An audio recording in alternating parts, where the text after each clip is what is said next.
కీర్తనల గ్రంథము 39వ కీర్తన 5వ చరణాన్ని చదువుకుందాం. నా దినముల పరిమాణము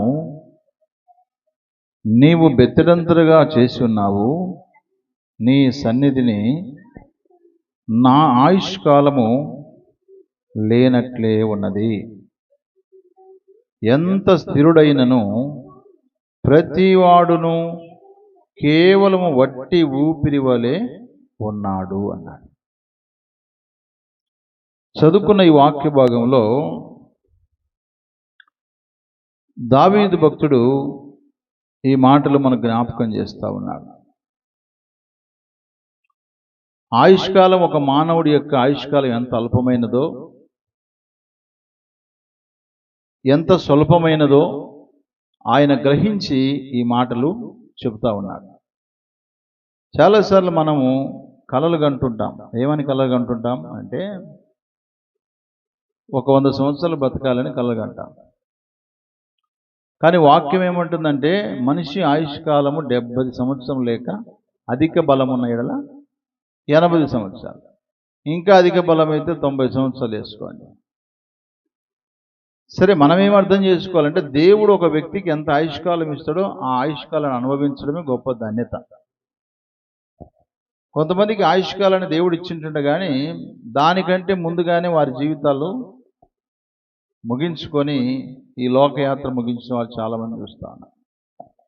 అయితే ప్రియులారా, భక్తులుగా, దేవుని పిల్లలుగా మనం గమనించవలసింది ఏంటంటే, మా దినముల పరిమాణము నీవు బెత్తడంతరుగా చేస్తున్నావు, నీ సన్నిధిని ఆయుష్కాలం లేనట్టే ఉన్నది. ఎంత స్థిరుడైనా సరే ప్రతి వాడు కూడా ఎలా ఉన్నాడట, కేవలం వట్టి ఊపిరి వంటివాడు. ఇక్కడ 2 విషయాలు భక్తుడు జ్ఞాపకం చేస్తున్నాడు. ఈ ఆయుష్కాలము అల్పమైనది అని, రెండవదిగా ఆయుష్కాలం లేనట్టే ఉన్నదని. ఎంత బలమున్నా, ఎంత జ్ఞానమున్నా, ఎంతటి సావుకారైనా, ఎంత పేదవాడైనా ఈ ఆయుష్కాలము ఒట్టి ఊపిరి వంటిదనే సంగతిని జ్ఞాపకం చేస్తున్నాడు. అందుకనే ఒక పాటలో ఇలా రాయబడింది, ఊయల ఊగినప్పుడు ఊగిసలాట ఉంటుందంట, ఊపిరి ఆగిపోతే సమాధి తోట అన్నారు. అంటే ఒక మనిషి లోపల ఊపిరి ఉన్నంత కాలం ఏం చేస్తూ ఉంటారంటే విర్రవీగుతూ ఉంటారు. తన ఆయుష్కాలాన్ని బట్టి, తనకిచ్చినటువంటి ఆయుష్ను బట్టి దేవుని స్తుతించడానికి బదులుగా ఏమేమో ఆలోచన చేసుకొని ఆయుష్కాలను పొడిగించిన దేవుణ్ణి మర్చిపోయినటువంటి వారిని ఈ భూలోకంలో చాలామందిని చూస్తూ ఉన్నాం.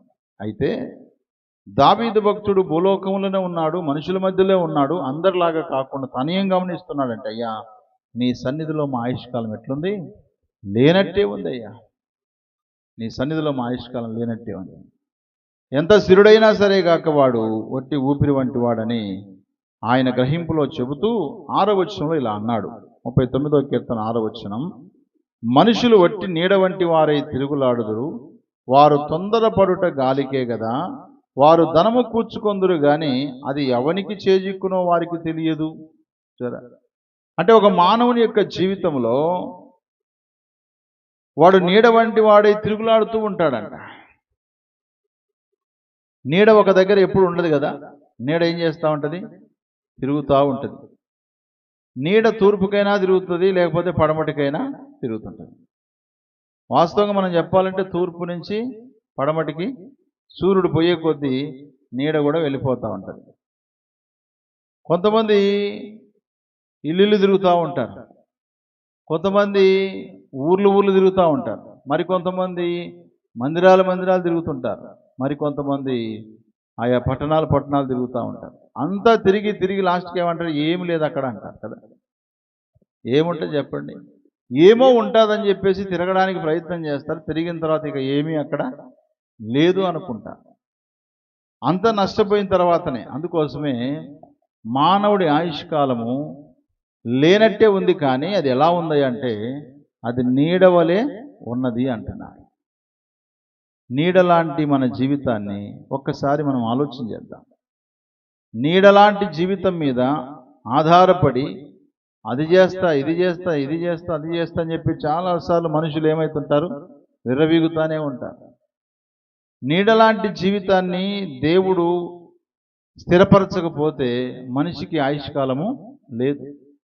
ఇదే భక్తుడు మరొక చోట ఇలా అన్నాడు, 31వ కీర్తన 12వ వచనం చూడండి. మరణమై స్మరణకు రాకున్న వాని వలె మరువబడితిని, ఓటికుండ వంటి వాడనైతిని అంటున్నాడు. చూసారా? అంటే మానవుని యొక్క జీవితము ఓటికుండ వంటిది. ఎవరైనా కుండలు కొనుక్కోవాలంటే ఏ కుండలు కొనుక్కుంటారు? వాస్తవంగా అయితే నల్ల కుండలో, తెల్ల కుండలో, పూజా కుండలో, ఏదో రకరకాల కుండల పేర్లు ఉంటాయి అక్కడ. కానీ ఏ రకమైన కుండ ఉన్నా సరే కాక వాటిల్లో ఏది సెలెక్ట్ చేసుకుంటాడు మనుషుడు అంటే బాగున్న కుండనే సెలెక్ట్ చేసుకుంటాడు. అయితే ఆ బాగున్నది ఎలా తెలియాలి అని అంటే అది ఇలా చేత పట్టుకొని చెవి దగ్గర పెట్టుకొని టంగ్ టంగ్ అని దాన్ని ఏం చేస్తాడు? కొడతాడు. ఒకవేళ ఓటి కుండ అనుకో అది సౌండ్ వేరే ఉంటుంది, ఒకవేళ మంచి కుండ అనుకో బాగుంటుంది. మంచిగా ఉన్న కుండను తీసుకొస్తాడు వాస్తవమే, కానీ అది కొద్ది రోజులకు అది ఏమైపోతుంది? ఓటి కుండ అయిపోతుంది. ఆ ఓటి కుండ అయిపోయినప్పుడు దాన్ని మనం ఏం చేస్తాం తెలుసా? దాని లోపల ఇసుక పోసి దానిపైన మరొక కుండ పెట్టుకొని చల్లగా ఉండడానికి ఉపయోగించుకుంటాం. అవునా కాదా? అంటే సాధారణంగా మనకు కనబడేటువంటి ఓటి కుండ ఒకవేళ పగిలిపోయినా సరే కాక ఏదైనా ఉపయోగపడుతుంది. కానీ ఈ మనుషుడు అనేటువంటి వాడు ఓటికుండ వంటి వాడు ఒకవేళ ఒకసారి పగిలిపోయాడు అనుకోవడం, ఇక వాడి జీవితం చాలా కష్టతరమే.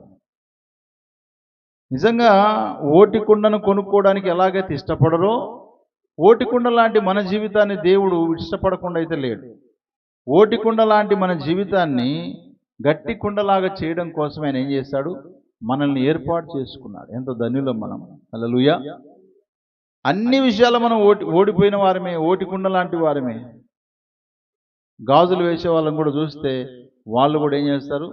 ఆ గాజుల్లో ఎన్ని ఓటి గాజులు ఉన్నాయో చెక్ చేసుకుంటూ మంచి గాజులు వేసుకుంటారు. అంటే తాత్కాలికంగా భూమిపైన నివాసం చేసిన మనుషుడు వాడుకునే వస్తువులలో ఒకవేళ ఓటికుండగా ఏదైనా ఉంటే, ఓటిదిగా ఒకవేళ ఉంటే మనుషుడు ఎలా ఇష్టపడడో అలాగనే దేవుడు కూడా ఇష్టపడడానికి లేదు. దేవుడు అలాంటి వారిని ఏం చేస్తున్నాడు? నీడ వంటి వారిని, ఓటికుండ వంటి వారిని మనల్ని తన కనుదృష్టి మన మీద ఉంచి మన పైన తన దయను చూపించి ఆయన మనల్ని ఏం చేస్తూ ఉన్నాడు? బ్రతికిస్తూ ఉన్నాడు. హల్లెలూయా. మన జీవితం కూడా ఇలాంటిదే అనే సంగతిని దేవుడు భక్తుని మాటల నుంచి మనకు జ్ఞాపకం చేస్తూ ఉన్నాడు. 102వ కీర్తన 3వ వచనం. పొగ ఎగిరిపోవునట్లుగా నా దినములు తరిగిపోవచ్చున్నవి, పొయ్యిలోనిది కాలిపోయినట్లు నా ఎముకలు కాలిపోయి ఉన్నవి అంట. పొగ ఎగిరిపోవునట్లు అంటే మానవుడి యొక్క దినాలు ఎలా తరిగిపోతున్నాయి తెలుసా? ఒక ఇంట్లో వంట చేసేటప్పుడు పొయ్యి ముట్టిస్తే అందులో నుంచి పొగ బయటకు వస్తుంది. ఒకవేళ మంట ఉన్నా వస్తుంది, మంట లేకపోయినా పొగ వస్తుంది. ఎందుకంటే లోపల నిప్పులు ఉన్నాయి కాబట్టి. ఆ పొగలాంటి జీవితము మానవుని జీవితం అంటున్నాడు. పొగ ఎగిరిపోయినట్లుగా నా దినములు ఏమైపోతున్నాయి? తరిగిపోతున్నాయి. మన దినములు తరిగిపోయే కొద్దీ మనము దేవునికి దగ్గర కావాలి. అది బాగా గుర్తుపెట్టుకుందాం. ఒకవేళ దినములు తరిగిపోతున్నాయనే గ్రహింపు నీకు వస్తుందంటే నీ జీవితాన్ని మార్చుకో, నీ బ్రతుకును మార్చుకో, నీ సిస్టమ్స్ అంతా చేంజ్ చేసుకోవాలంతే. నీ జీవిత విధానాన్ని అంతా మార్చుకోవాలి. కొంతమంది జీవితాన్ని మార్చుకోరు, కానీ అప్పుడే 40 సంవత్సరాలు వచ్చా, అప్పుడే 50 సంవత్సరాలు వచ్చా, అప్పుడే 60 సంవత్సరాలు వచ్చాయని కొంతమంది పెద్ద పెద్ద మీటింగ్లు పెట్టుకుంటారు కదా. షష్ఠి పూర్తి అంటారు, 50 ఏళ్ళు నిండింది అంటారు. ఎవరు నిండినాయి కరెక్ట్, తర్వాత నువ్వు ఉంటావా? నిండిన దాన్ని బట్టి 50 సంవత్సరాలు 60 సంవత్సరాల వయసు నీకు వచ్చినందుని బట్టి దేవుని స్తుతించు, సంతోషమే. అదే సమయంలో నలుగురికి ఆయుష్కాలం తరిగిపోతుందని చెబుతూనే నీ ఆయుష్కాలం తరిగిపోతుంది కనుక నీవు నెక్స్ట్ నీ లైఫ్ ఏంటో ఆలోచన చేసుకోవాలి. దేవునికి అనుగుణంగా ఉన్నావా? దేవునికి ఆయాస్కరంగా ఉన్నావా? ఒకవేళ అనుగుణంగా లేకపోతే దేవుడు హెచ్చరిక చేస్తాడు. హిజ్కియా రాజుకు చేశాడు దేవుడు. యెషయా అనే దైవజనుని ద్వారా ఏం చెప్పాడు? నీవు ఈరోజు సాయంత్రానికి చచ్చిపోతావు అన్నాడు. కానీ ఆయన ఏం చేశాడు? ప్రభువా నేను ఎంత యథార్థంగా నడుచుకున్నాను అని ఒకసారి స్వపరీక్ష చేసుకున్నాడు. ఆయన స్వపరీక్ష చేసుకున్నాడు.